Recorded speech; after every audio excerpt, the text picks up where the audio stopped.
Nicole, it seems to me that there's a couple of building blocks of understanding that you really open at least my eyes to, and I'm wondering if you can talk about a few of them. First and perhaps most important is this term zero-day exploits. What is that? So a 0 day, and I promise this is the most technical thing I'll say today, but a 0 day is a flaw in, let's just make it easy. I'm a hacker. I find a flaw in your iPhone's iOS software. If I'm a hacker and I have the skills to write a program to exploit that flaw, that's called a 0 day exploit. If it's a flaw that Apple doesn't know about and there's no patch for it, that's a 0 day. And when I write the program to exploit it, to say, read your text messages or track your location or access your video or your audio without you knowing about it, that's a 0 day exploit. And you could see why that would have immense value to a spy agency, for instance, or a commercial surveillance company. And right now, the going rate for that 0 day exploit in iOS that I just described is $2.5 million. If you can do that, you can call up a company called Zerodium that's based outside the Beltway, and you can show them what you've done, and they will pay you quietly $2.5 million.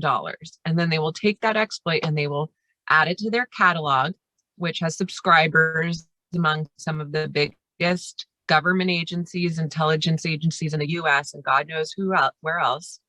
And they will take that and they'll add that to their arsenal of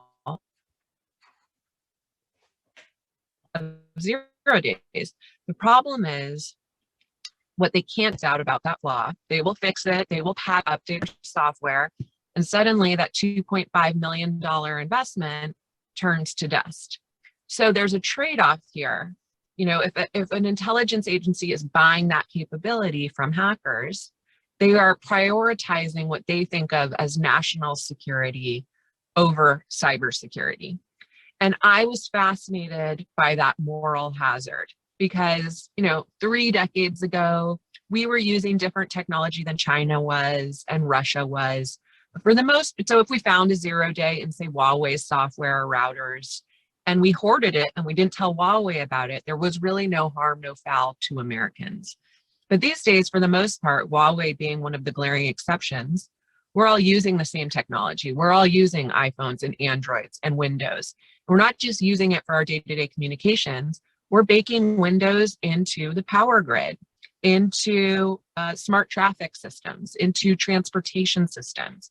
So when the US government either finds itself or purchases a 0 day in Windows that they then want to use for their espionage purposes, to say monitor a terrorist group or embed themselves in the Iranian power grid or the Russian power grid in the event of some future hybrid war, they are also necessarily leaving Americans less safe because there are so many other nation states and hackers around the globe looking for those same capabilities to use against American companies.